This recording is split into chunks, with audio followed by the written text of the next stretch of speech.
Ajuntament impulsa. El filtre EPA, què és? És un filtre, al final és un sedàs, perquè tots ho entenguem, on hi pot passar-hi una partícula, no deixa passar les partícules molt petites. Estem parlant de 0,03 micres.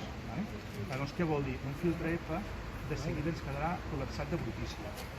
Llavors, si no tenim un servei de neteja molt ràpid, estarem fent passar l'aire de tot el dia per un filtre que ja està. Estarà ple i que el que estarà Això és una tecnologia electrostàtica que és superior en eficiència al filtre EPA, perquè això no deixa passar partícules més grans de 0,0145 micres, i el que dèiem, quan aquí el virus l'inactivem, queda una partícula sòlida molt petita.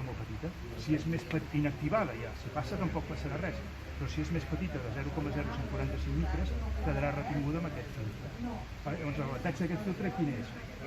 Quan l'aparell t'ho indica, no tens que fer res tu abans, quan l'aparell t'ho indica, tu el treus, el neteges amb una pica o amb un rentavaixelles, una vegada està net, quan el rentem ens en donem compte del que respirem, perquè això que ens sembla així surt una quantitat de merda, parlant clar, impressionant, però es neteja, es torna a posar, així de senzill, pot fer-ho qualsevol, si no necessita cap tècnic, pot fer-ho la professora, l'encarregat de...